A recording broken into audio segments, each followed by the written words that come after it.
I don't hear anything. Should I?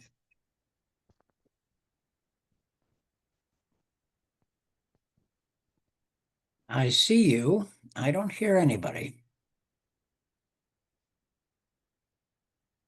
We can hear you. Can you hear us right now? Now I hear you. Yes, thank you. Great. Great, thank you. We are going to start in a few minutes, maybe 5 minutes. Okay.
Hello, could I have a quick mic check?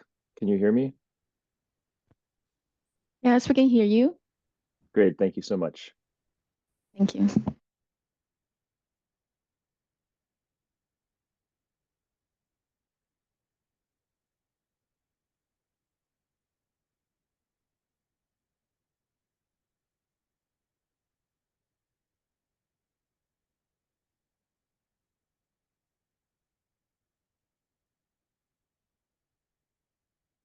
Hello, dear colleagues. Can you hear me too? Yes, we can hear you. Thank you.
Just a few minutes. We are waiting for people to come because it's sorry for keeping you waiting.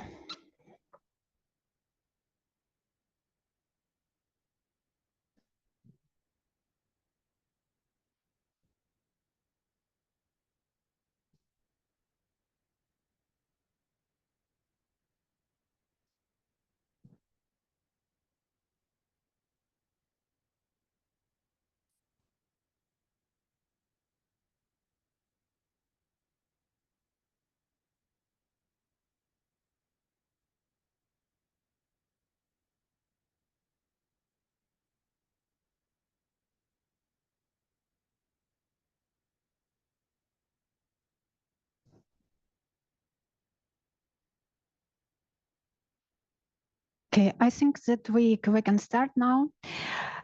So good afternoon, dear guests, dear speakers, and online audience, and welcome to our policy dialogue, ensuring EU leadership in sanctioning Russia's aggression against Ukraine. My name is Svitlana Taran, and I'm a policy analyst at APC, European Policy Center, Europe in the World program. And I will be moderating this event today. This event is actually jointly organized with our Ukrainian partners, Ukrainian PRISM and Economic Security Council of Ukraine, that they just came to us, to Brussels from Ukraine. And we decided to host this discussion today following the publication of a white paper prepared by our partners in collaboration with other Ukrainian think tanks on EU sanctions policy. And this paper was prepared in collaboration also with the Ukrainian government, and it suggests some new ideas, new measures, how to increase pressure on Russia and how to help stop Russia's atrocities against Ukraine. And we believe that this event is very timely because, first of all, Russia's attacks, massive attacks, continues on Ukraine, and also sanctions policy is a key element in US-led negotiations that involves Russia and Ukraine. So far, we can see that US administration has sent very mixed signals about its stance on sanctions policy against Russia. We can see that US is not reducing or lifting any sanctions against Russia, but at the same time, it refrains from imposing new sanctions on Russia.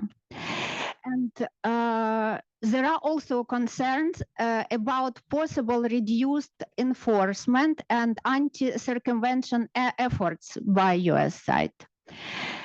So all these developments actually we think that can reduce or undermine the effectiveness of Western sanctions against Russia. But at the same time, we can see that EU partners, EU leaders want to continue to impose restrictive measures against Moscow and actually look how to increase the pressure on Russia in coordination with other international partners. So at this event, we would like to address a number of questions together with our distinguished speakers from Ukraine, from US, and from EU, including the evolving US and EU sanctions policies in the new geopolitical environment, and also what potential measures can really make a real impact on Russia to change its aggression and its stance on Ukraine, and also how EU can strengthen, can enhance its leadership in sanctioning Russia in cooperation with other international partners. And the last point, very important, what is the critical role of Ukrainian civil society in shaping sanctions policy, and what recommendations can be made for other countries for greater involvement of civil society and for increasing effectiveness of sanctioning policy. That is why I would, but first of all, I would like to invite Ilona Khmeleva for opening remark, because Ilona is the head of European Economic Security Council of Ukraine, and she will be speaking on behalf of all Ukrainian experts involved in the preparation of this white paper. Thank you very much. So yes, first of all, on behalf of the Economic Security Council of Ukraine, thank you very much for coming today. We really appreciate your time. And for those who are joining us online, thanks also for being here. We believe that it's a really timely event. And taking this opportunity, I would like also to thank a lot our partners, Ukrainian Prism, and also the EPC for hosting this event. I'm also very thankful to the International Renaissance Foundation for constant support. And last but not least, I would like to thank the partner of the whole civil society in Ukraine in the sphere of sanctions policy, our military intelligence, and I will speak a little bit more about the portal and unique instruments which we'll be presenting today. Speaking about our event here. So since the creation of the Economic Security Council in 2021, we strongly believe that sanctions and export control are not only the instruments of economic pressure, they are also tools of the economic security, and that is why they are important now more than ever. They are not only for the economic security of Ukraine, they are for the economic security of Europe and globally. But to be efficient, sanctions policy needs a lot the European leadership. And this European leadership combined with unique Ukrainian experience could be really powerful tool to influence the aggressor state. That is why we are here today, not only the ESCU, but the whole National Sanctions Coalition of different NGOs presenting the white paper, which was prepared by the NGOs, but it was supported by the government expert group on sanctions. And we strongly believe that finding new approaches to the sanctions policy is really helpful, not only for this particular situation. It's important for stronger Europe, both today and in the next several decades. But what I want to focus on also, that we are advocating for better coordination and better cooperation between state authorities and civil society. And in Ukraine, we really have a lot of success stories. First, one of the examples is the portal Warring Sanctions, which I have already mentioned, which was launched by the military intelligence of Ukraine. It's a real platform which combines different information data sets about the components and means of production which the Russian Federation uses, but it also a unique base which helps the civil society to collaborate and to provide the information on it. I would like to highlight like 3 main points which are crucial and which make this instrument very important now. First of all, it's very comprehensive. So it's not only about sanctions. You may find there the information on different things which are connected to the Russian aggression and to the states which facilitate this aggressor. So if you're interested in the cultural heritage, you'll do find the information on it. If you're interested in the components or means of production which are used in the weaponry, you also will find.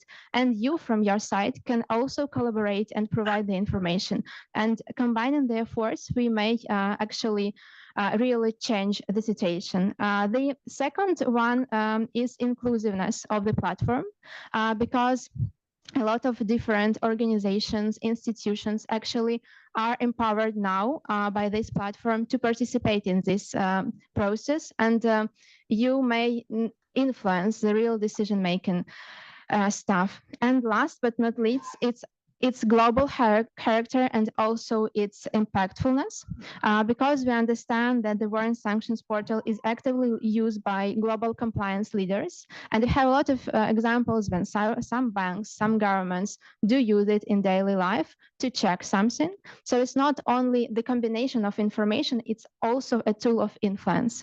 And by saying so, I want to a little bit generalize that the instrument of direct democracy could be used in a very interesting and very creative way to stop actually the aggressor states from continuing their approaches and from continuing their aggression or war against a democracy. So all in all, integrating civil engagement and digital transparency is very important. And here in Ukraine, we have this unique experience which we can scale and collaborate together. And maybe the last thing, so if you haven't used the platform yet, I highly encourage you to do it. Just open, you have the QR codes, we'll share it, and please try yourself, because we truly believe that it's a unique instrument, not only for Ukraine, but for global security. So thank you very much again for coming, and I'm wishing everyone a very fruitful discussion today. Thank you. Thank you very much, Ilona. We also have for opening remarks with us today, Petro Yatsenko. He's the official representative of the Defense Intelligence Service of Ukraine. And please, Petro, the floor is yours, and you have 5 minutes. Thank you. Thank you so much. Thank you for introduction. And dear ladies and gentlemen, thank you for being here today, and thank you for standing with Ukraine. For more than 3 years now, we have defended our country against a full-scale invasion by an adversary that is larger, richer, and better equipped. This has been possible thanks to the sustained solidarity and support of Europe, not only from European Union institutions or national governments, but from you. From citizens, from civil society, from people who choose not to look away. We are deeply grateful.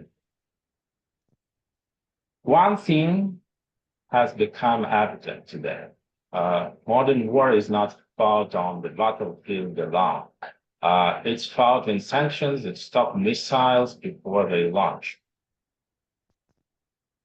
In an investigation that traced sanctioned components to Russian military plans and disrupts supply chains before more weapons are built.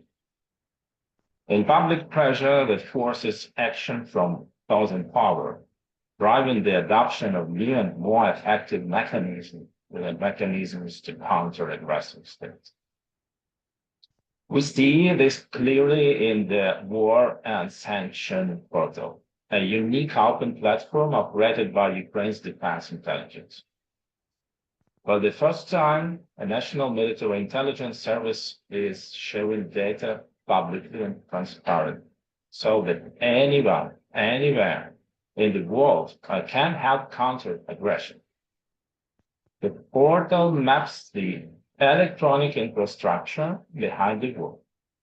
It brings together verified information, not just from Ukrainian intelligence, but also from journalists, international institutions, and civil society worldwide. It traces foreign components in Russian weapons, identifies suppliers, maps trade routes, and monitors ports, airports, and customs checkpoints. It also documents serious war crimes, including stolen cultural heritage and the kidnapping of Ukrainian children. And this public database, built in wartime and supported by global civil society, is already saving lives. Parliaments, customs officials, journalists, and law enforcement use this data daily to stop shipments, investigate violations, and close loopholes. Civil society-based sanctions have reduced critical supplies to Russian military plants. Production of new high-tech weaponry has plunged.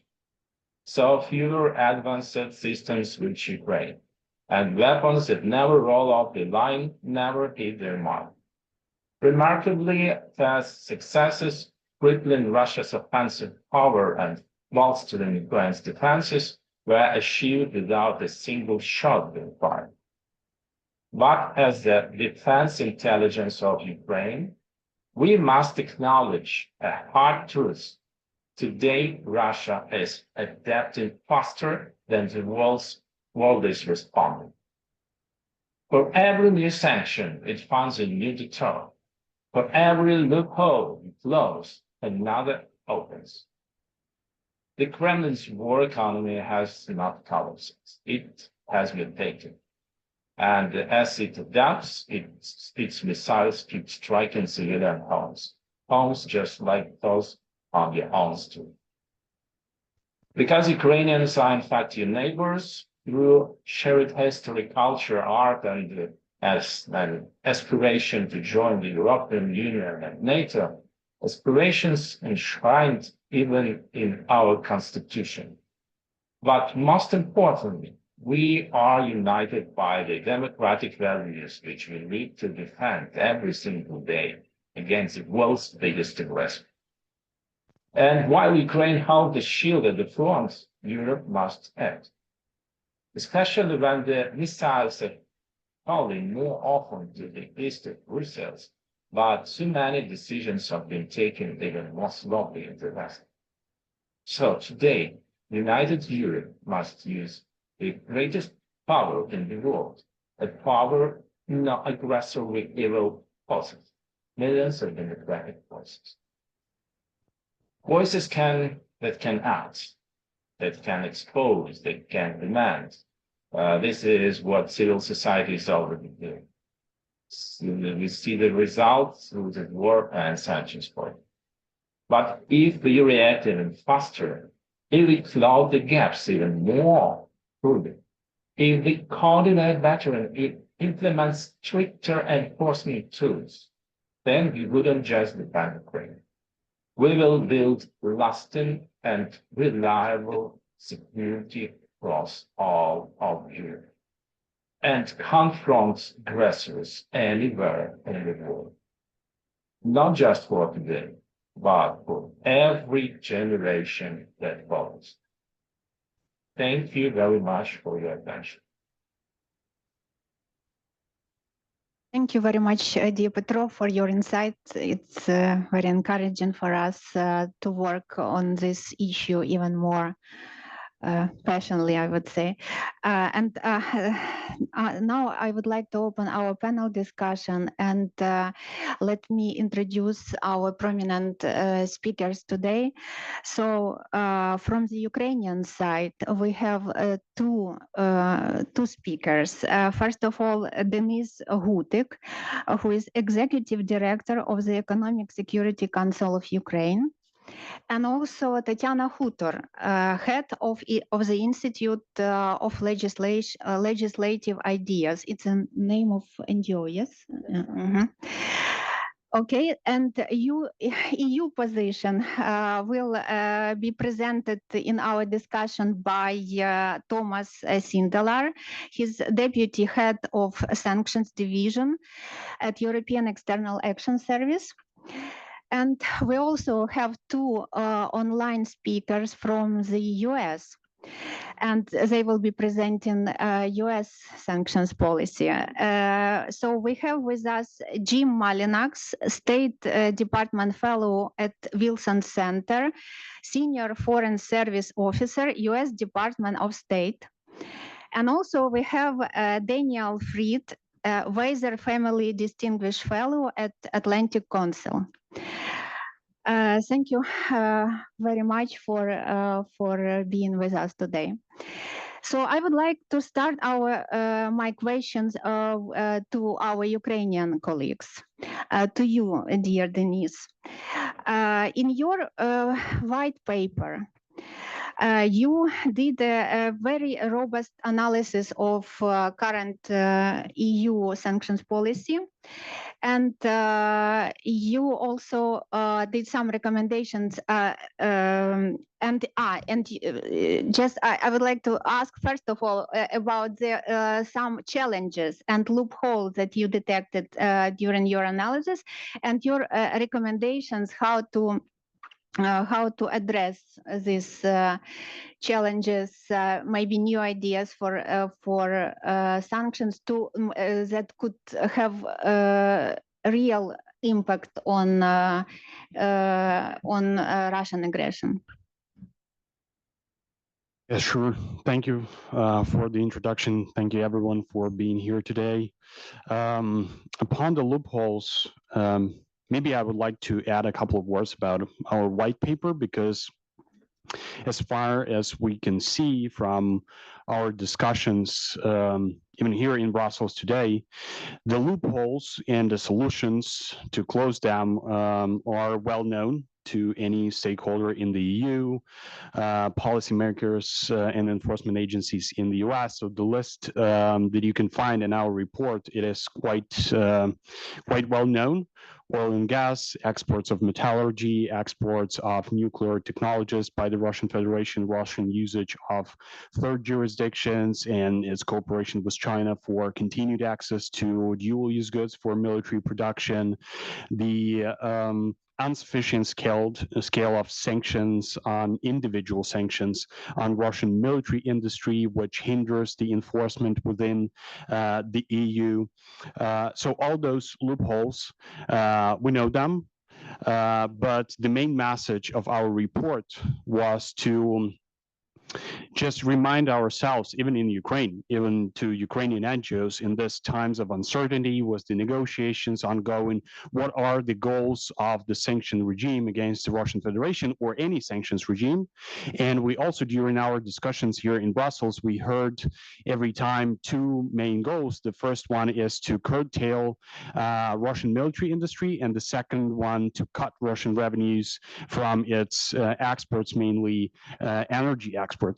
But we think that the full-scale invasion of Ukraine changed a lot the set of goals of sanctions, of any regime of sanctions and export controls. And we think that the first goal is, of course, to stop the aggression, to make it unprofitable, to make it impossible by cutting the revenues, by curtailing the military capacity. But we also have other goals. The second one is to uphold the valuable principle of territorial integrity, of inviolability of national borders and national sovereignty. And that's why some sanctions, even during the ceasefire, should be aimed at and this valuable principle, because as far as we can see, the Russian stance is that some territories of Ukraine are going to be occupied by the Russian Federation, and we need a strong position and a strong regime by the European Union to uphold the principle that I mentioned. We also have the goal of sanctions regime, or a broader sanctions legislation, which is to ensure a sufficient amount of resources to compensate for the losses that Ukraine took during the full-scale invasion. And I think my colleague from Institute of Legislative Ideas will pay more attention to the issue of Russian assets. But we also have a part of those goals of sanctions regime connected specifically to Ukraine. We have other goals connected to the EU and EU security. One of them is countering hybrid aggression of the Russian Federation that is already ongoing, and we have, fortunately, a new sanctions regime in the EU targeting those attacks in disinformation sphere, in cyber sphere, in the sphere of intervention into political processes in individual member states. And we also think that this goal is long-standing, and it will stand even after the end of the full-scale invasion and in case of any ceasefire or any peace deal between Ukraine and the Russian Federation. Next goal is to deter repeated aggression. So I hope that everybody in this room don't believe that after full-scale invasion, after it ends, the geopolitical goals and the geopolitical stance of the Russian Federation and the Russian regime will change dramatically. We see that they want to use any ceasefire to renew their resources, to ramp up their military production, and to prepare for the repeated aggression against Ukraine or even against individual member states of the European Union, and specifically sanctions aimed at disrupting Russian access to critical Western technologies for the production of weaponry, for the production of military equipment. They also have a long-standing goal, and they should stay even after the end of the full-scale invasion. And the last goal I will mention is to reduce the vulnerabilities of the European Union to the economic pressure, to the economic weaponry of the Russian Federation, or to be honest, of any potential or current aggressor in the world. And I think with this goal, there was a lot of progress in the European Union. So the supply chains of the European Union were cleaned up a lot. The economic security, the security of the European market is much better right now after 3 years of sanctions. And we think that abandoning those sanctions in the case of ceasefire and abandoning this progress and getting back to business as usual will be just returning to the previous vulnerabilities, and in the case just returning to repeated aggression. If a repeated aggression happens, then all those vulnerabilities should be will need to be solved once again. All the same measures, all the progress that was done by the EU, it will be forgotten, and we think it's just inefficient. We're not talking in our paper just about Ukraine, its security and justice. We're talking about efficiency of the EU sanctions policy. And we believe that sanctions, as Ilona mentioned already, that sanctions and export controls, they have a lot more goals that we see right now.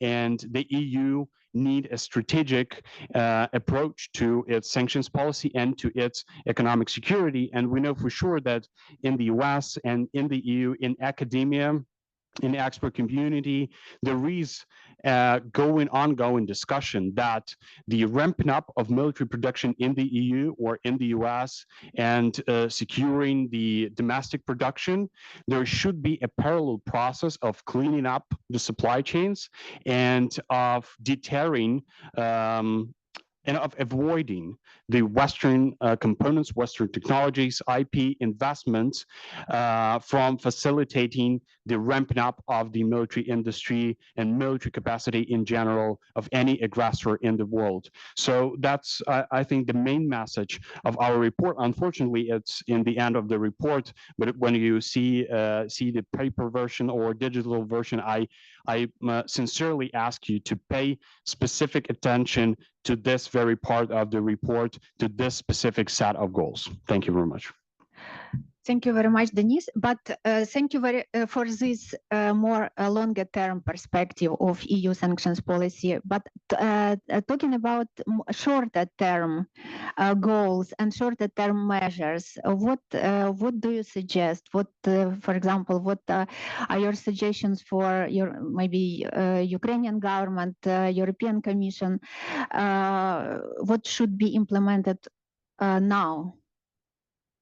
Yes, sure.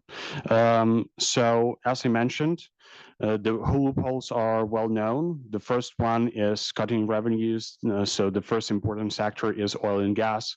And here in our report, in our white paper, we are focusing attention to countering Russian shadow fleet, of course, to countering Russian access to specific maritime services, including insurance services, to decarbonizing the EU energy system, especially using the Repower EU plan.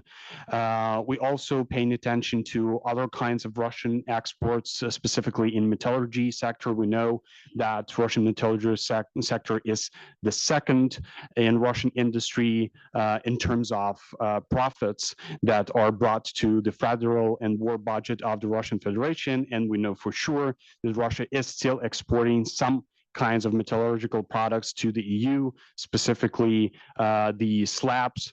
And the reason for such exports, continuous exports, are the transition periods, the quotas that are established in the EU sanctions legislation. And we believe that we need to stop those exports. And we are in communication with the Ukrainian producers, with some European producers that claim that it is possible to find an alternative in the global market for the Russian metallurgical products. So we believe that more radical and more decisive steps should be taken in this specific sector. We also pay attention to dual use, specifically the Economic Security Council of Ukraine. Throughout the full-scale invasion, we were focused on finding Russian import dependencies in the military industry, and we believe that a lot of progress was done and was achieved, but there were some steps that could be more decisive steps that should be taken. First of all, it's China. In every our investigation, and we are working with open sources, analyzing the supply chains of Russian military producers, we see how China is becoming more bigger and bigger supplier for Russian military industry. For example, we worked with the case of CNC machinery, the high-tech equipment that Russia is dependent on, that Russian military producers are dependent on. And if in 2022 we were sure that Russian military industry was not using Chinese equipment because of the lower quality, they liked German, Italian, Czech, Taiwanese, Japanese machine tools and industrial equipment, that right now, because of the EU sanctions, they are switching more and more to the Chinese products. And China became not only a re-export hub for the Russian Federation, but also a big producer that is replacing Western products in the Russian market with its own products. And we believe, but we see at the same time that China is quite dependent on Western technologies. And just getting back to this CNC machines and industrial equipment example, we analyzed all Chinese equipment presented in the Russian Federation. And we see even when the box itself, when the machine itself is produced in China, the brain of the machine is always German, Japanese, Taiwanese, or South Korean. For example, in Germany, we have Siemens and Heidenhain, two major players at the market. And China is using their CNC control units, their computers installed in the machines a lot. And that's why we think that we need, in the EU, we need a more explicit ban on the re-export of European components, R&D, investments, IP, as a part of the final product produced in a third country. And it will indirectly counter the Chinese involvement in Russian supply chains. And I'm sure it will not change the position of Chinese government, but it can demotivate some Chinese producers that want to maintain their access to Western markets from their cooperation with the Russian Federation. One more sector is financial sector, of course. It's an infrastructure for Russian military industry and for Russian exports of energy, metallurgy, nuclear technologies.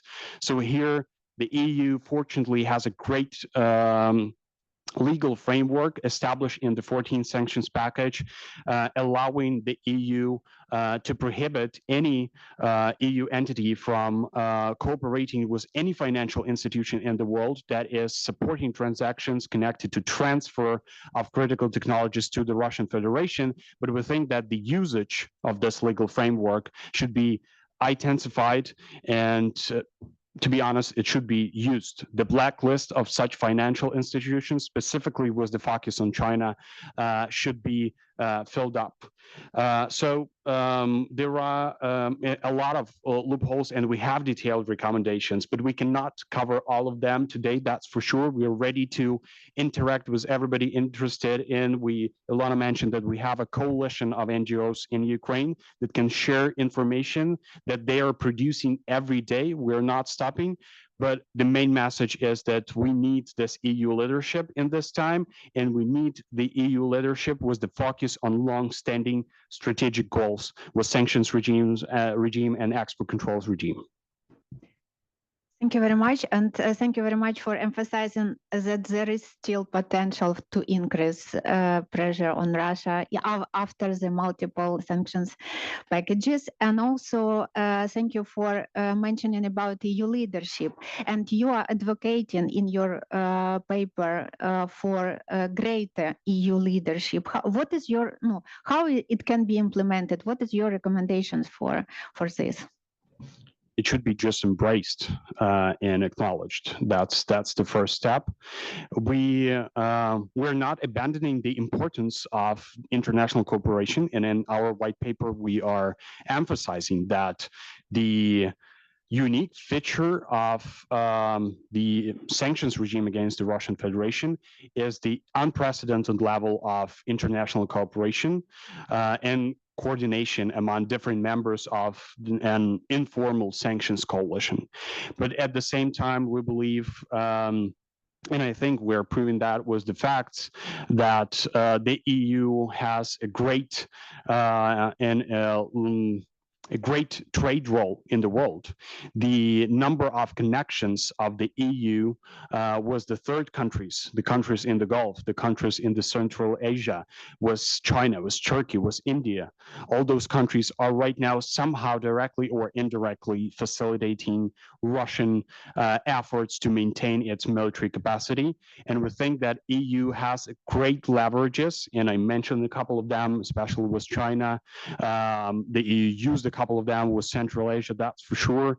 But we think that this extraterritoriality and the trade leverages that the EU has, they can be used much better and in much more decisive way.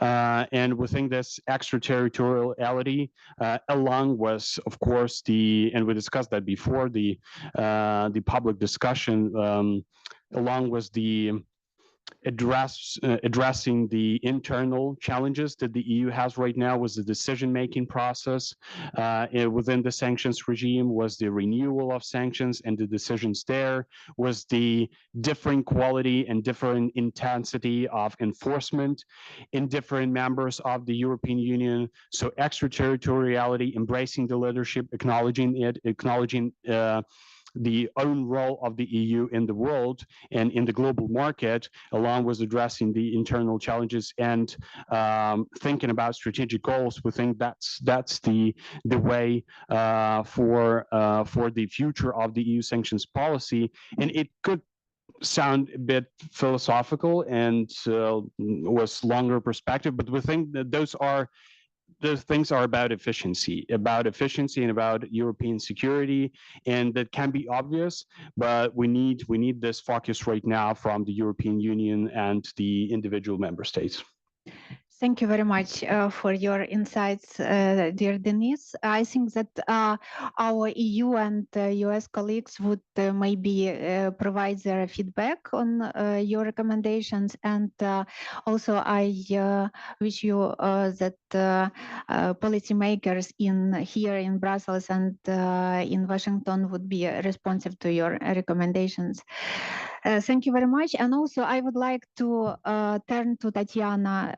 You are working on the role of civil society in shaping sanctions policy.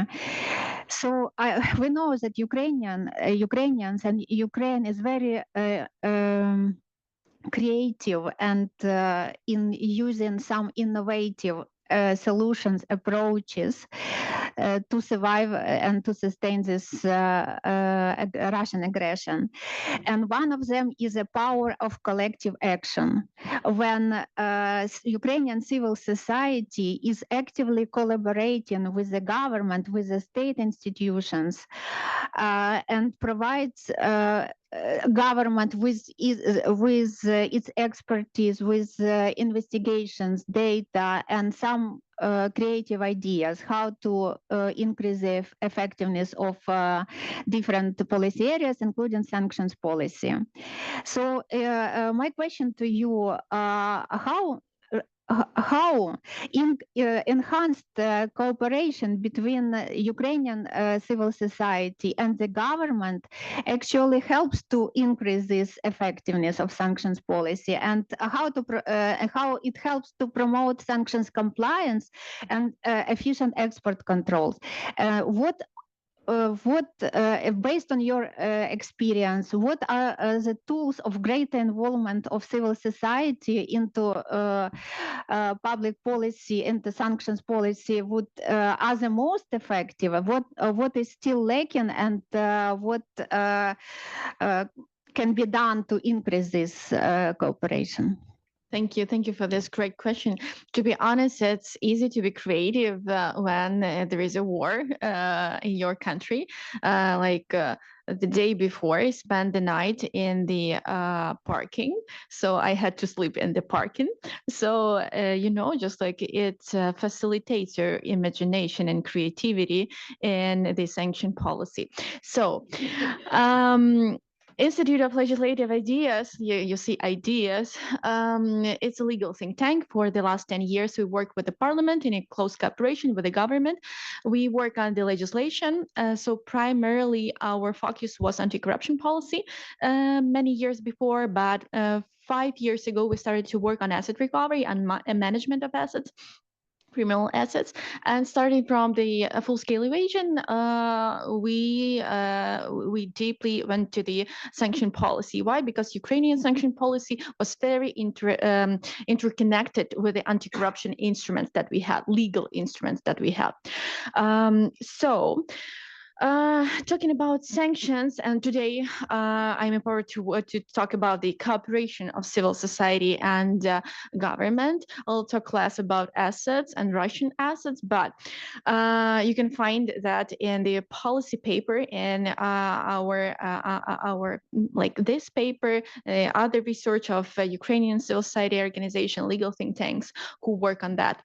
So civil society and government, in fact, in Ukraine, as I see in many EU countries, because Institute of Legislative Ideas, we are the expert organization for the Council of Europe to help with the implementation and the legal framework to EU countries. So we know the problems in EU countries as well, and all these agencies are usually under-resourced. So I didn't meet even like one representative of sanction agency from like different countries. EU countries that said that, we have enough resources, we have enough analysis and enough instruments to detect sanction violation and etc. So that's why in Ukraine, especially when the country is in war, the resources are it's like something that you do not have always, you don't have enough. So civil society in Ukraine plays not like a role with we do not provide only the analysis or data to government. We play a really crucial role in the implementation of in the formation of sanction policy and implementation of sanction policy. So let's talk about forms of cooperation, because usually forms, they it depends. The result depends on the form of cooperation, because if it's like a formal working group with like open working group for 40, 50, maybe 10, 100 organizations or representatives, usually it doesn't work. But in Ukraine, we have, as it was mentioned by colleagues, we have national coalition of sanctions of civil society organization who work on sanctions. And it's not just like the coalition organization that is separated from the government. We have the platform where we work under the with the office of the president, and we have the platform where we work with the cabinet of ministers. So they have different functions and different authorities, and that's why we work on in both areas, in implementation and the development of policy and legislative framework. So in this regard, I will talk just on our experience. I will not talk about anyone else because it's super obvious, and I will not lie on that. So the first of all, it's the legislation. So in Ukraine for the last 10 years, we didn't have the legislation that provides the legal liability for the violation of sanctions. So that's a disaster. That's a great hole in our sanction policy. But the civil society organization, based on the EU directive newly adopted on the criminalization of sanction evasion, we developed a draft law, proposed that to the Ministry of Justice. They said, "Oh, guys, that's great. Let's involve more governmental agencies, law enforcement, national bank, more than 10 different governmental bodies were involved in this process." We developed this draft law, and the president has registered it in the parliament, and we hope that the next month this draft law will be adopted in the parliament. So it's the super obvious and clear example of such a cooperation. Another why we decided to develop and to move with this draft law, because we understood that it will not only align our legislation with the EU legislation and directive, but it will help to ensure the cross-border cooperation. So it would be much easier. It's like a step toward EU integration, and it would be easier to work together on the sanction evasion with EU law enforcement and Ukrainian law enforcement. Another good example how to be more creative, and not only in sanctions but in a broader way within the economic security, is the development of the legislation on the corrosive capitals, because there was a problem. To be honest, we talked with representatives of Ukrainian agencies responsible for the moving of capitals, and they said that we were shocked. We were shocked that Russia went with a military aggression, because according to our data, the Russian capital it fueled Ukrainian economy before the invasion. So they didn't need to do that. So now we understand that the corrosive capital, by corrosive, I mean the capital that Russia used for the political, economical, and cultural influence. So it's their general strategy, not only in Ukraine, but in Eastern Europe, in Britain, in Europe as well. So they use strategically this instrument, and now we are developing a legal framework how to deal with the corrosive capital and how to protect our economy from this usually illicit finance flows. So it's super important step that must be considered by Europeans as well. I know that you have the directive on the screening of capitals, and it's under the reconsideration right now. So it's important to consider this threat as well. What's another example, the last example on the international agenda, on the advocacy, because usually NGOs are seen more not as lawyers who drafting the legislation or the data analysts who are just who work with the security information or something like that. In Ukraine, we had this practice, but within the advocacy, talking about the Russian assets, I think that Ukrainian organization just they launched one of the hugest campaign, Make Russia Pay. So just to make Russia pay, what was impossible even to talk seriously 2 years or 3 years ago, now it's our reality. In 2020 two, we launch a confiscation tracker. It's like an online platform where we gather all news and like statements, official statements from each country on the freezing and confiscating Russian assets, both state and private. And of course, we hope that we will fill this platform with so many information about the different cases of confiscation. But unfortunately, what we see right now that we have the positive tendencies, but still the Russian assets is still sitting mainly here. Nothing has been done to them except for the loan backed by the profits from the body of this frozen assets. But let's be honest, we'll need to move forward with that. It was super creative way how to use this asset, and we really welcomed that decision. But we see that we need to move forward, and not only Ukraine, but all EU and our international partners must be more creative with that. So I think I answered your question. Very full reply. Thank you very much. Also, thank you for your work and for the whole civil society engagement in this important issue. And let me move to our next speaker because we are a little bit short of time. I would like to turn to you, Tomas, dear Tomas, and to speak about EU sanctions policy and its perspectives.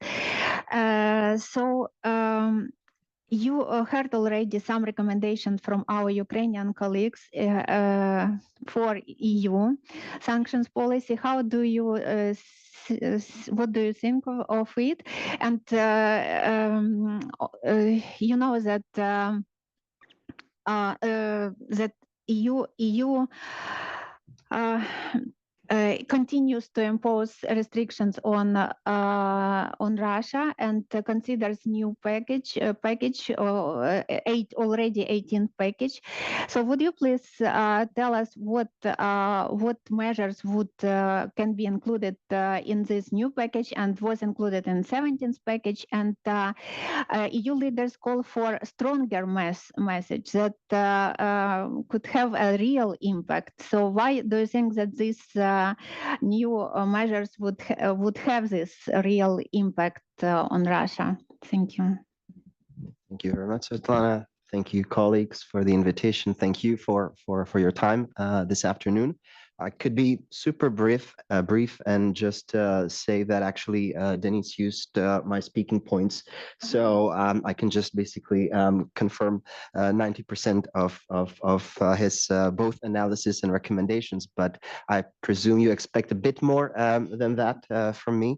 So let me elaborate essentially on a few ideas that you had in your intervention and that appear also in the white paper.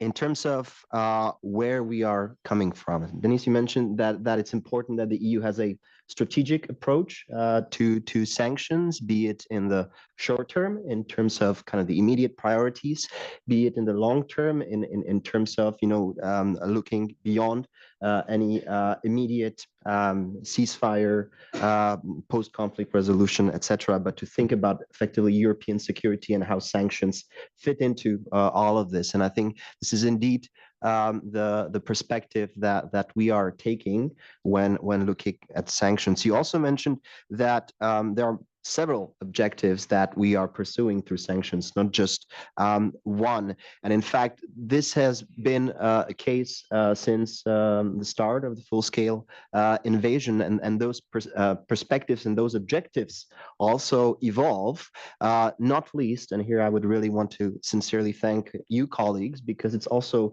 largely thanks to the excellent feedback and collaboration that we get from the Ukrainian be it the governmental side or be it the civil society side. A lot of the adaptations that we are endorsing are direct response to the feedback we get. Petro in his opening remarks made a reference to the whack-a-mole, saying that Russia closes one loophole and another one opens up. And I think this is a perfect metaphor to sanctions. It's actually a defining feature of sanctions in my view. It's very rare that the dynamics wouldn't operate this way.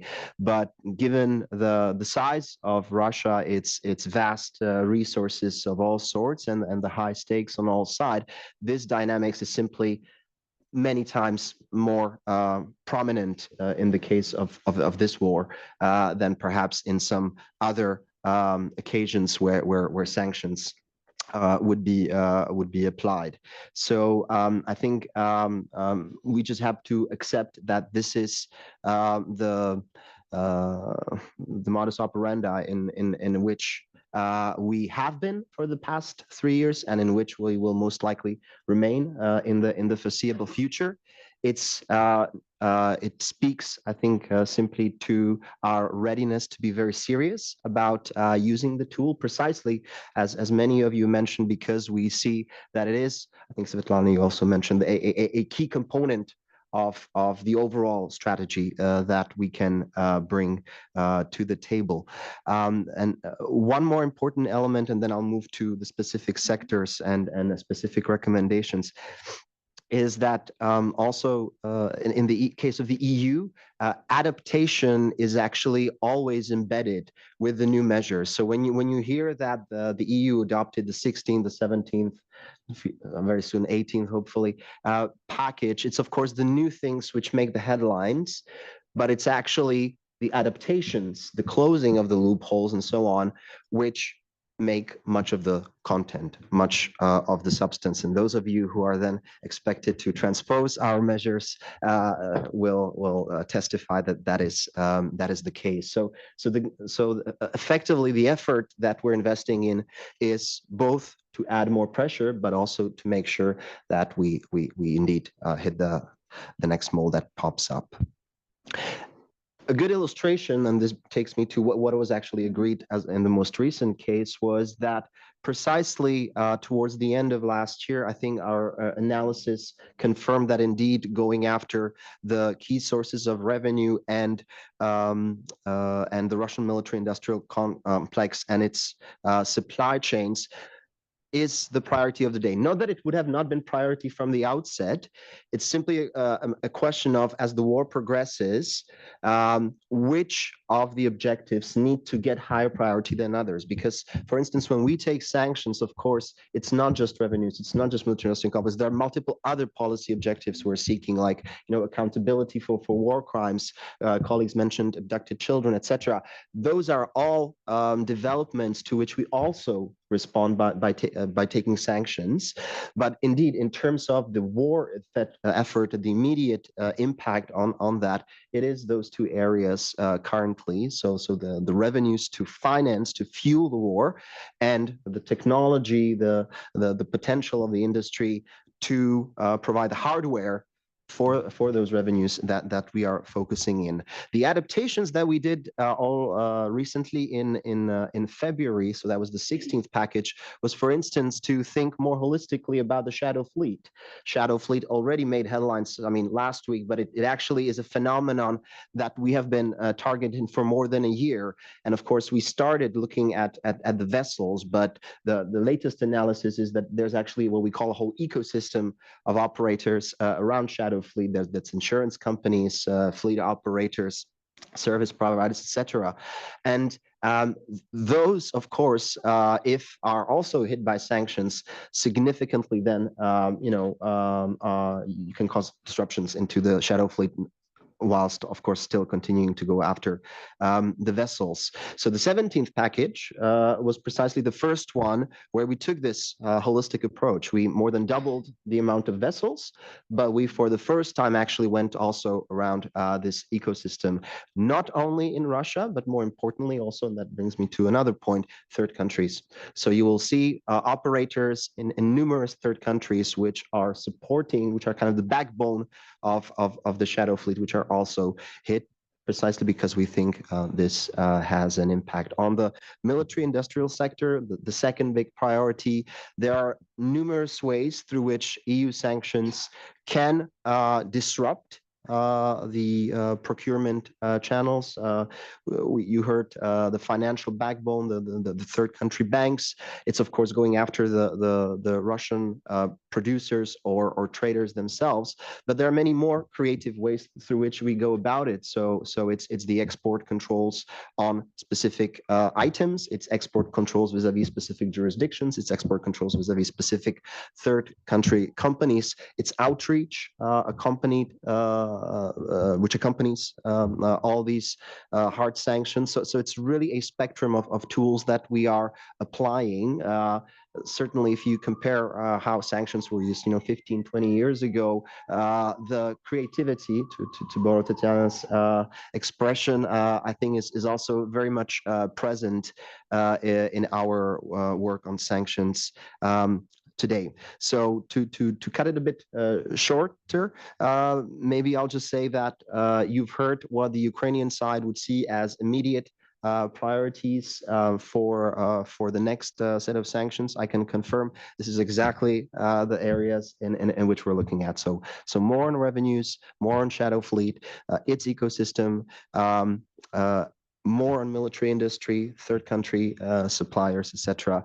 CNC machines were mentioned as the latest example. If you look at the 17th package, it's precisely CNC machine producers and traders in Russia, but also in third countries that we have targeted. So I think if there's one takeaway for you to draw from this panel, I would hope that you will see and hear and then confirm when you do the study that indeed the Ukrainian analysis and an assessment of what is key, where the priorities should lie, and what the EU analysis concludes and then operationalizes are very much in sync.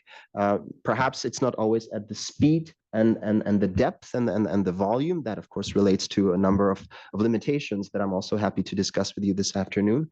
But I think the direction, the assessment and the prioritization is simply very much aligned.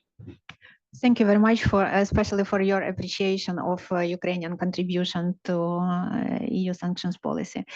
And my second question to you would be about how do you assess the current level of coordination and cooperation of international partners on sanctions? Because it's given the mixed signals from the US side.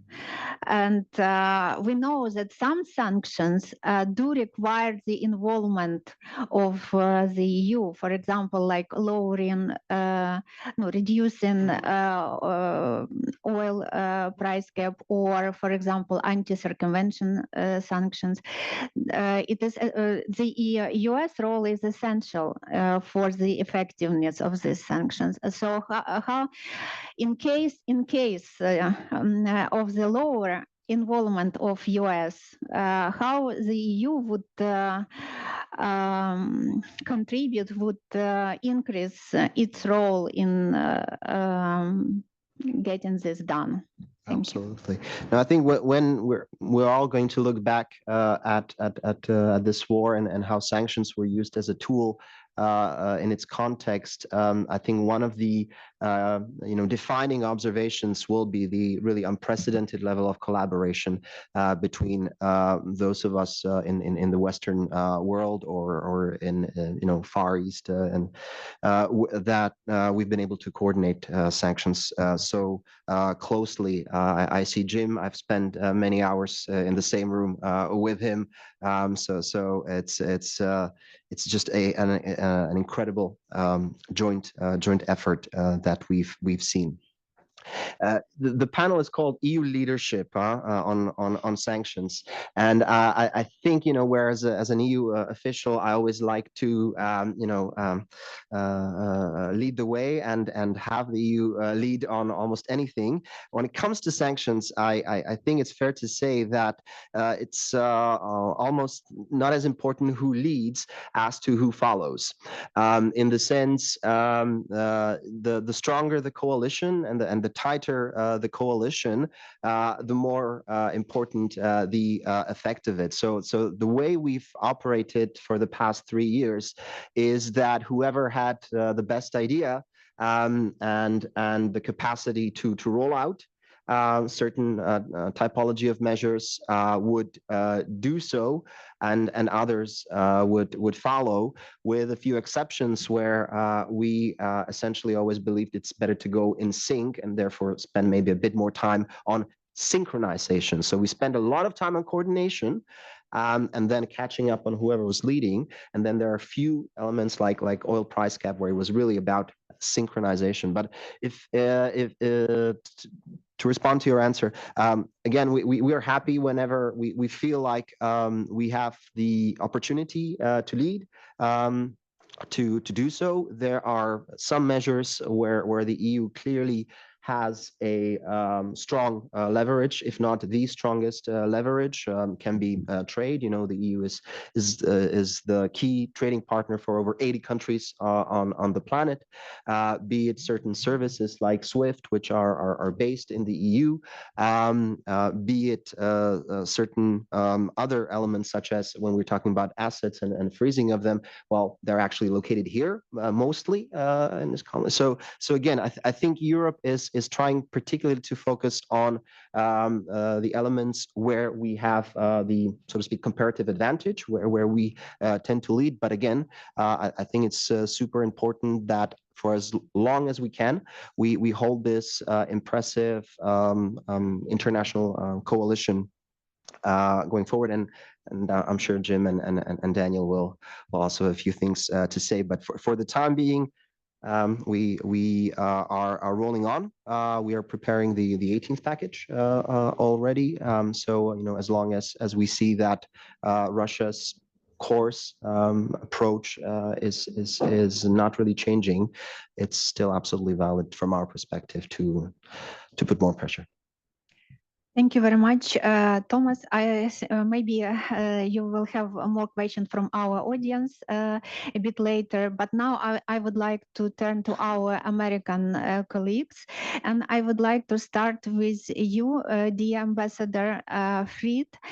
My first question to you would be about the, because you are having a great experience in following up US sanctions policy and great knowledge. So my first question, what is the current direction of US sanctions policy towards Russia, and how it is evolving? What possible scenarios we can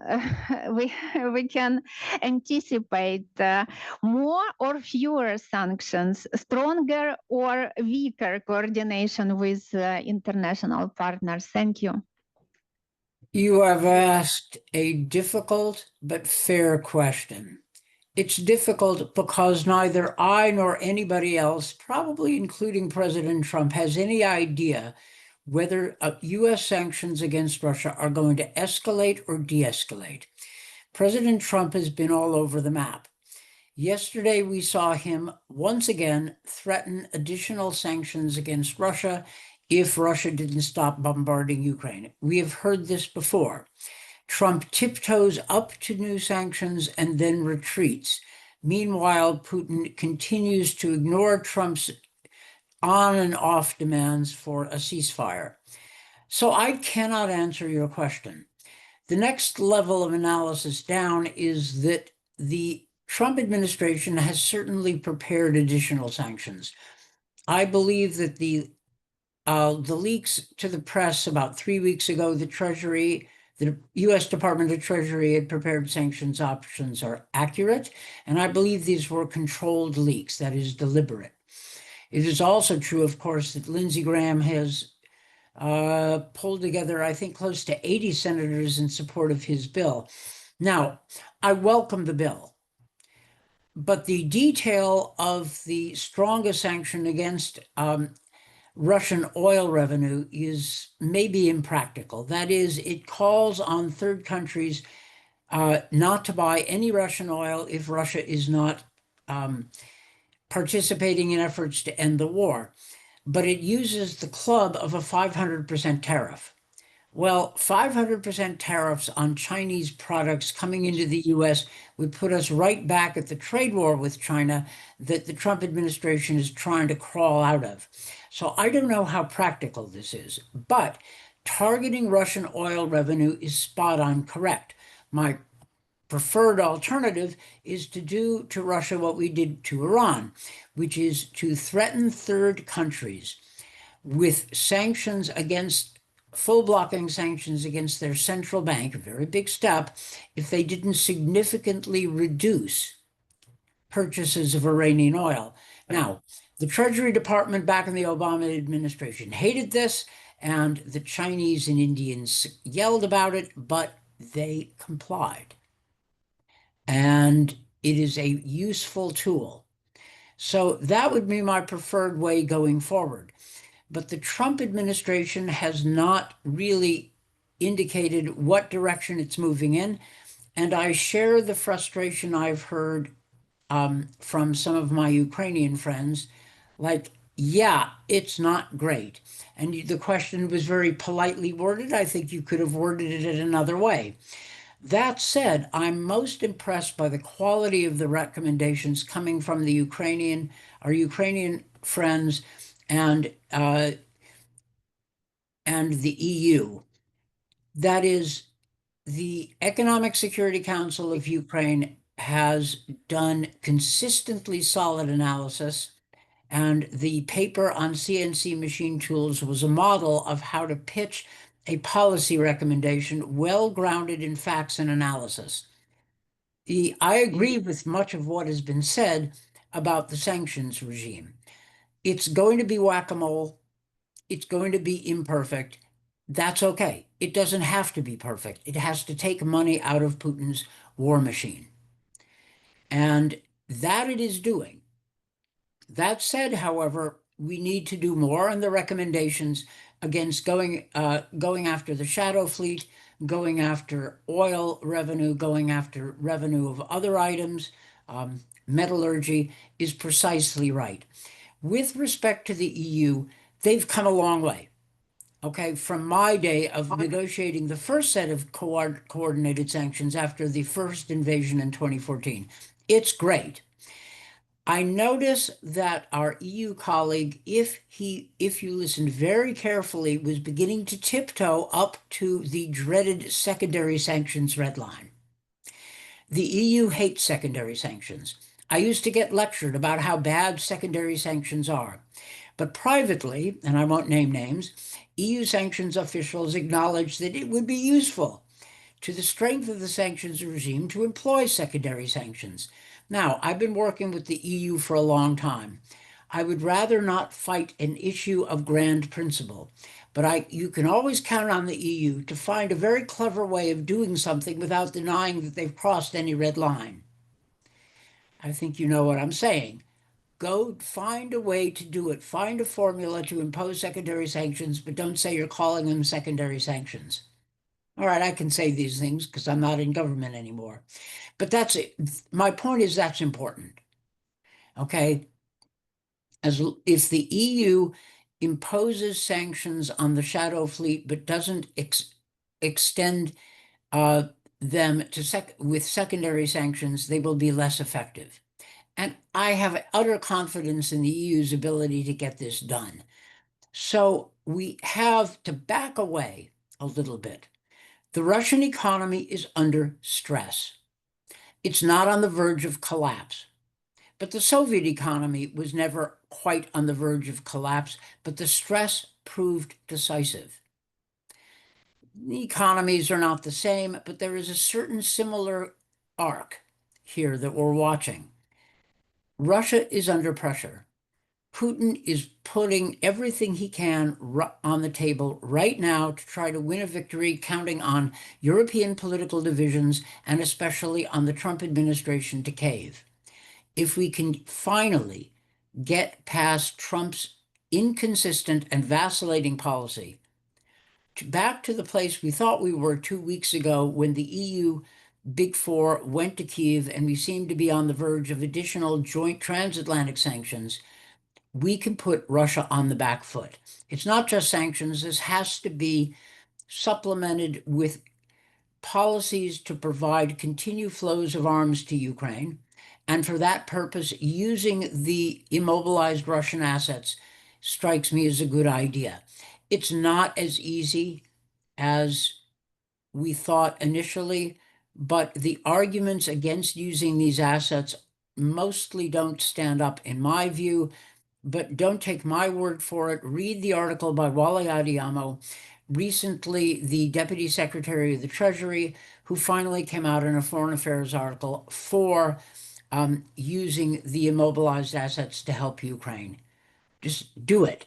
And if financial people complain that it violates this or that rule, remember what we're dealing with, which is an aggressive war and the threat, if Putin succeeds in Ukraine, to extend that war to Europe.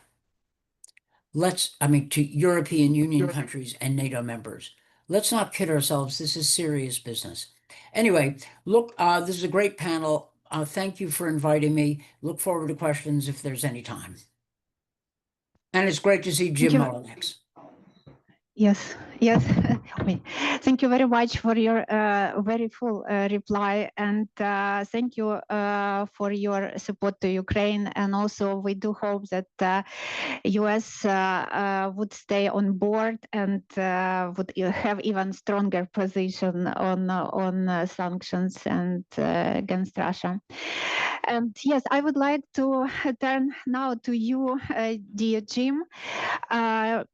You are actually official, I would say, representative of U.S. State Department. So, would you please comment on the also on the mentioned recommendations that you heard from our Ukrainian and EU experts? How do you assess these recommendations? Are they strong enough to make a difference, to make a real impact on Russia? And also, what is your take on EU-US cooperation on sanctioning Russia? Thank you.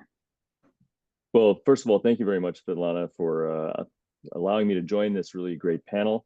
It's great to see so many friends and people committed to seeing Ukraine succeed in its resistance against Russian aggression. I do have to start with a caveat, I'm afraid.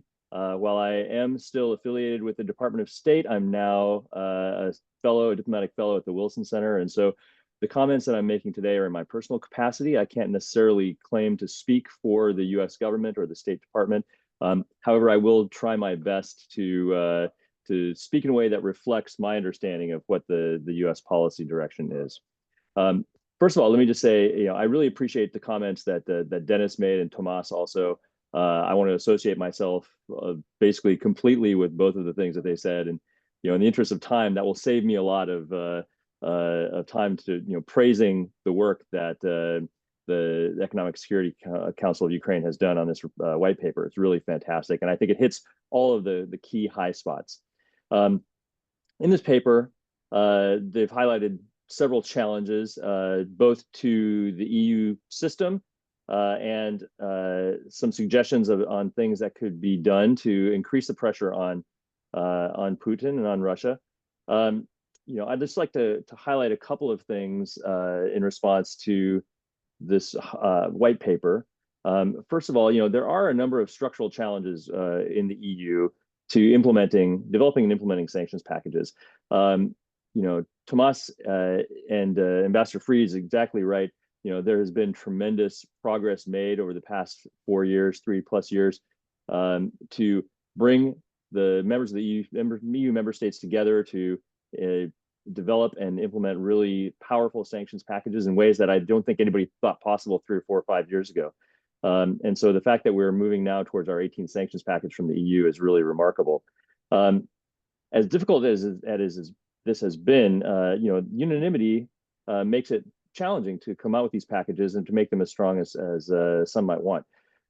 This is a feature of the EU system. It's not a bug, and I do think that while there have been suggestions to move away from the principle of unanimity within the EU for sanctions packages, that principle is one way to maintain unity within the EU and to limit some of the loopholes and weak spots that that may occur.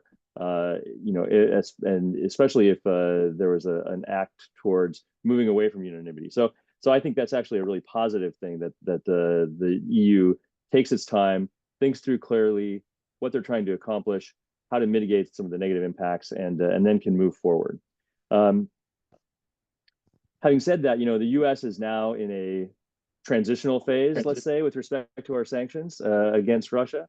I can confirm that there are a wide variety of plans that have been considered, both to tighten and to reduce sanctions, as the case may be. We all watch President Trump's comments religiously to see which direction the wind is blowing.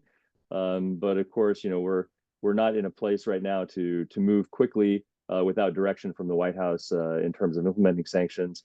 And so at this crucial juncture, it's really important for others to step up. And I think the EU has shown over the past several years that it has the capacity to do so when it has the will to do so. Now is the time for the EU to definitely exert its will. And there are a few areas where I think the EU can make a real difference. The first is in enforcement. The nature of the EU sanctions and the decentralized nature of their enforcement, I think, is a real challenge for the EU. And so efforts to try to harmonize enforcement efforts across the EU are really important. Many of the suggestions in the white paper, I think, in this space are really excellent. The suggestion to create an entity list-like function within the EU, increase audits, especially for those common high priority list goods being exported from the EU, I think is excellent. And the idea of some type of secondary sanctions like tool, again, is really important. One of the things that we've seen in the United States is that secondary sanctions are very valuable even when they're not used extensively. You don't have to impose secondary sanctions on every bad actor in order to have an impact. You need to have the tool. You need to make sure that it's well known that you have this tool. And ideally, an example of you using it that will shape the reactions from actors in these spaces. And so having the tool available, being willing to use it judiciously can have a really big effect. And so while I hope that the EU will be able to take the measures that they've adopted in the 14th package and advertise them widely and maybe show the impact that they can have. With respect to targets, there's no question that I think Russian sovereign assets currently held in international financial institutions need to go to support Ukraine. The G7 has weighed in on this. There's very clear consensus. The question is how and when. The EU has already come up with some creative solutions on how to use the proceeds from those assets to support Ukraine. And the US has also passed legislation to allow for the seizure of these assets. I think we are very close to a time when the EU should move forward to seize these assets and make them available for Ukraine's use. If the EU were to move in this space, because you have the largest pool of assets currently frozen, others would move with you. And the impact on the euro's reserve currency, I think it would it would be unlikely to be nearly as significant as some have opined. I've written elsewhere, academic studies don't support this concern. The markets, I think, have already priced this in. The EU can move confidently in this space and really should. This is a matter of will, and I'd like to see the EU move forward to take advantage of this opportunity. Others have talked about oil as a target. I fully agree with Ambassador Fried. This is the time to move forward on oil. We can be bold. Sanctions on Russian oil majors might be one way to move forward. Lowering the oil price cap might be another way to move forward. The EU has taken steps in the space of sanctioning shadow fleet vessels, but I think we can go even further than that. The Iran case, I think, is illustrative. one of the things that Ambassador Fried didn't mention that Treasury also hated was the idea of an escrow account for Russian oil revenues. That is awkward and difficult to manage, but it was also effective in reducing the flow of funds to Iran. And that's something that, in this current situation, I think we can also consider. It also means diplomatic outreach to those countries that are purchasing oil, China, India, Turkey, UAE. That needs to be intense and directed and pitched as part of a solution to ending the war, not a long-term shutting off of Russian oil forever, but as part of a move to really bring the war to a swift conclusion. I think that's helpful. Quick comment on sanctions on individuals. That was one of the things recommended in the white paper. I do see the value of sanctions on individuals, particularly those who are committing human rights abuses or other types of atrocities. I think that's, it's important to name those and make sure that the people who are involved are held accountable. But we see for the past 3 years that sanctions on individuals don't really play a role, have not played a role in changing Putin's calculus. They don't influence the Russians' war machine. And I think for that reason, we should focus the attention on those things, as Tomas has suggested, those things that really affect Russia's ability to fund the war and to rebuild its military industrial capacity. And quickly, I just want to make a comment as well about the role of civil society. In my role as the director of the Sanctions Policy Office at the State Department, we work very closely with civil society organizations. And I just want to say the Ukrainian organizations have been fantastic. I really appreciate the cooperation, amazing source of ideas and information. There are many ways for civil society and private sector to support sanctions. And in fact, we need their support in order to make sanctions effective. Financial sanctions, of course, would not be effective without the support and compliance from financial institutions around the world. I would very much love to see us expanding our efforts into other types of trading companies and manufacturers of high-end, particularly the CHPL related goods, manufacturers of those goods, to encourage them to do more to understand their customers, who their customers are and where their products are ending up, and to hold them accountable, much in the same way that we've held financial institutions accountable for transactions that are passing through their systems. This is crucial to the effectiveness of these tools. And so we need to have concerted outreach to the private sectors and to governments where these companies are located. I know Ambassador David O'Sullivan has been doing that extensively. That needs to continue across the board. I also would just like to say that, the civil society groups that are involved in identifying sanctions targets have come a really long way as well over the past several years. One of the things that it's important, that we've learned on the U.S. side is that what we need from these groups is not the reasons for sanctioning people. We don't need the policy discussions. We don't need the background. What we really need is the evidence, right? We need the evidence to show that these individuals or entities are engaged in actions that violate our executive orders or rules or make them legally sanctionable. And we need proof from several sources. And so to the extent that we can work with civil society organizations to help them understand how our sanctions process works and what kinds of things are valuable, that is the best way I think that we can utilize our energy to sort of bring their feedback on board. That credible evidence of sanctionable acts, we then can use to draft legal justifications that allow us to sanction individuals or entities and make sure that they're not participating in these activities anymore. Last but not least, a quick word on diplomacy. This white paper doesn't really touch on diplomacy at all, but I will say that I echo Tomas's comment that our coordination and cooperation on sanctions policy over the past 4 years has been just absolutely remarkable. That has been probably the key factor in the effectiveness of our sanctions.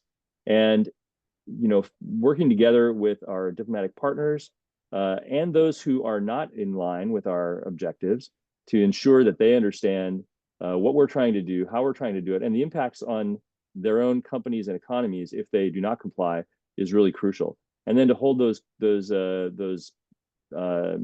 other countries and companies accountable to the extent we can, very important.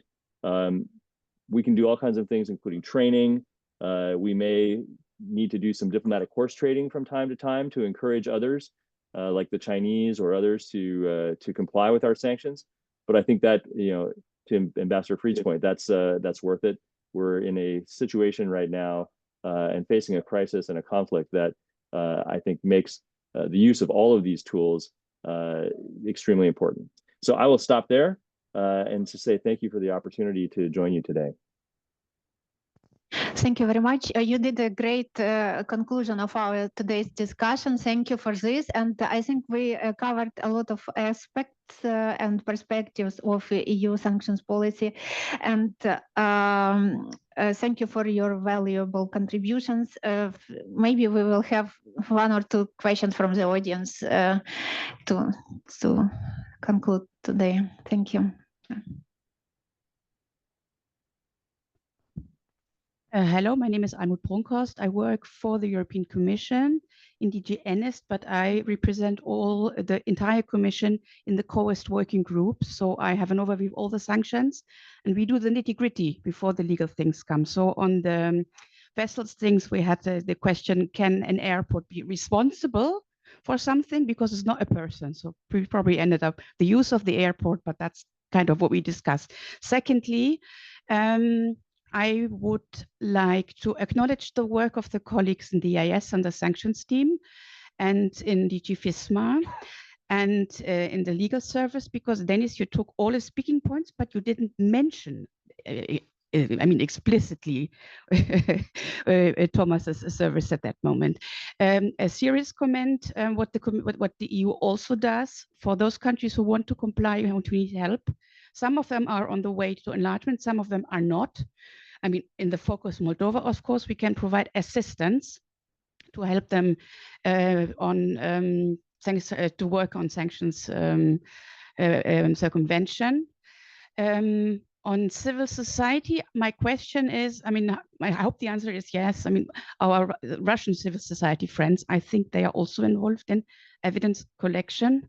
That would be my question.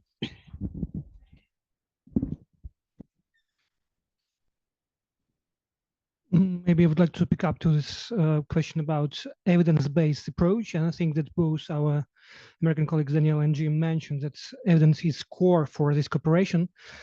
Could you just mention as an example why it is important to cooperate with government institutions, maybe on the way of this portal or in sanctions? Because I think it is quite important to see where we can find right sources of information we can implement further.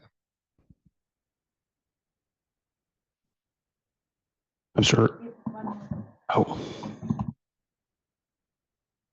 Thank you so much. My name is Alexander Laktionov. I am working for some energy company active in Europe and Ukraine. My question it's about scale of sanction regime. So we know that already implemented how many 17 packages sanction European Union and also some packages United States. How it's work? Some LNG terminal not far from here still receive Russian gas. All 3 years. We see that Russia, each package, they try to develop something new and try to react to new package. Why no one think about to implement high level of, let's say, it's impossible to avoid to implement high level of sanction and see that Russia stop during 1 week, and after this implement next 70 package of decreasing sanction against Russia. like full embargo. Yeah. Yes, because it's easy. United company from United States and biggest company in European Union. It is possible to implement and discover some things to stop financial system, aircraft in Russia Federation. It's easy, but no one do this. Just small steps, and we see how Russia react to create some shadow fleet and other things. It's ridiculous. Sorry. With all respect to all work was done. Thank you.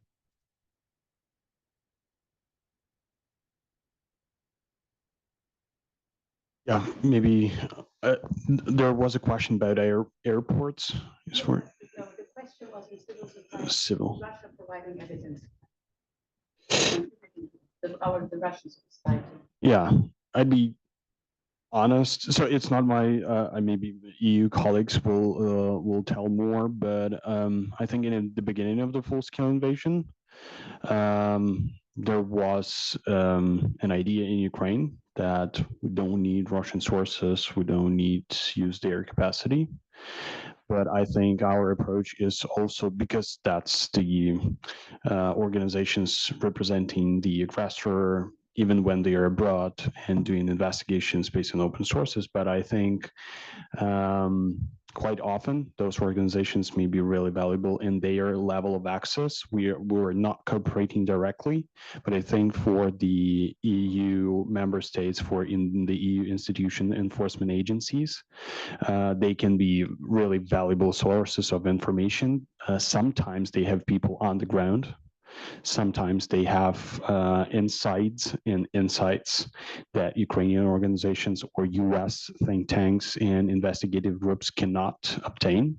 So I think that's an interesting question, but I think there can be really valuable. And on war and sanctions, just to add, I think that the main advantage of this portal is the digital character of it. So with the EU, we are also, and EU has templates for sanctions proposals with all the criteria for individual sanctions, for sectoral sanctions, for sanctions on military industry. Those are paper packages of documentation, and just from the practical point of view, I know for sure that EU legal service it takes a long time for them to analyze every package of evidence provided by the civil society. And I think the power of warring sanctions is that that's a single digital product with the digital templates for providing information, and you can just quickly provide the information and see it verified and see it included into the platform. And also it is open. We understand as people that are investigating military supply chains, sometimes the information can be quite sensitive, and we are not quite often using public outreach. With sometimes with Daniel, with Mr. Ambassador, with Jim Mullinax, we had a couple of great conversations when we were providing close information. I mean, in close format without going public. But at the same time, I think it was important sanctions, this public character, the point that everybody, media, enforcement agencies, governments, policymakers, civil society can use that database in parallel for their own purposes and doing work in parallel to disrupt something in Russia. That's a very powerful side of the product. And also for private sector, Jim mentioned financial institutions, trade companies, energy companies that are forced to comply with sanctions. So having more evidence that are included in sanctions lists, because the scale of sanctions lists, it is still too small, but we understand that those are legal risks, and EU legal service need to work every time to cover those risks. That's why we need also in the EU some alternatives to sanctions risks. In the US, the BIS, Bureau of Industry and Security, has its own unverified list. In the UK, there is Civil Society Trade Integrity Project that lists all the suppliers of CHPL goods to the Russian Federation. In the EU, we also need an open database that will provide evidence, quick access to evidence to different players in this whole network ecosystem of sanctions enforcement.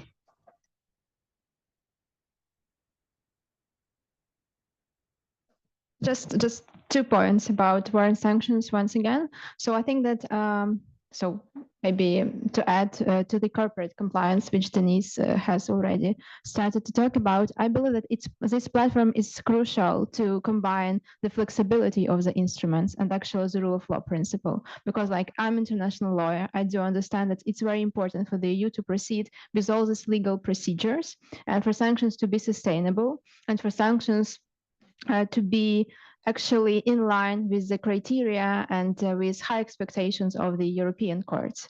But on the other hand, we also understand that we came from Kiev, like Tetiana has already mentioned, we had really terrible nights. And we understand that each day when we do not influence the Russian military industrial complex, they are developing quicker and quicker.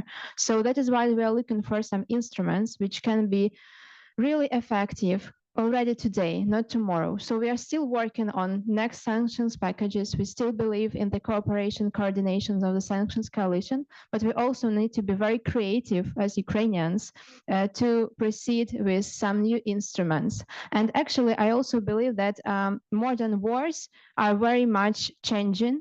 And it's one important lesson from Ukraine, that hybrid attacks of the Russian Federation are already being committed against other countries, including the EU and NATO. That is why we highly appreciate new sanctions regime of the EU. We also highly appreciate so-called cyber sanctions of the US.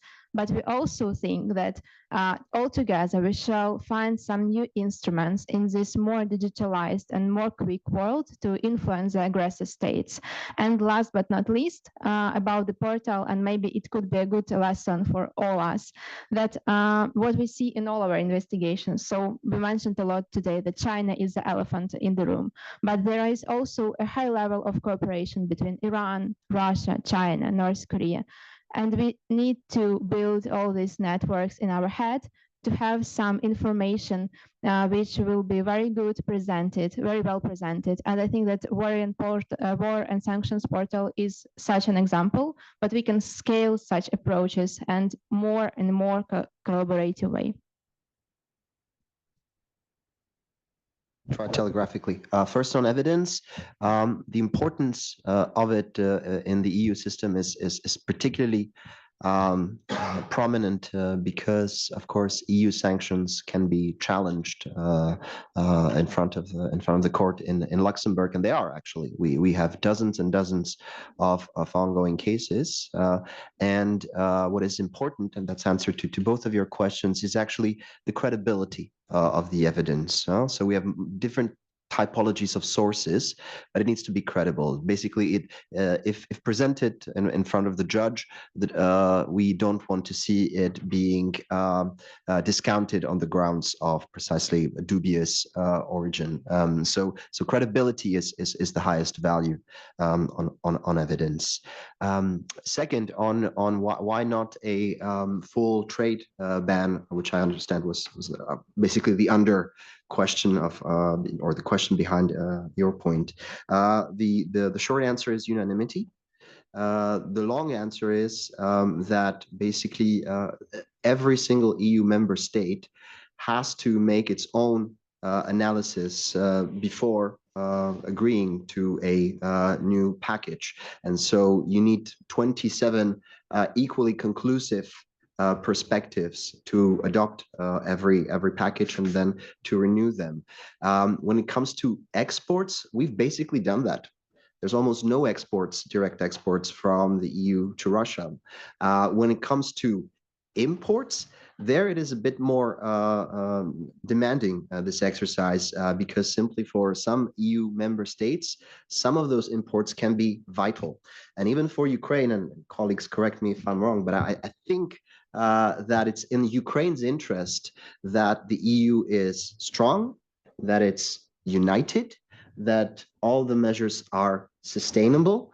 That is only if, in many cases, and I think Denise, you also mentioned it, it's the issue of transformation of the market that is actually the condition for adopting some measures. I'll give you an example. Last week on the 17th package, and I think you colleagues mentioned, and in the US, oil majors, we could not go after them recently. Last week, Gas was listed by the EU. So the US and the UK took the measure in January.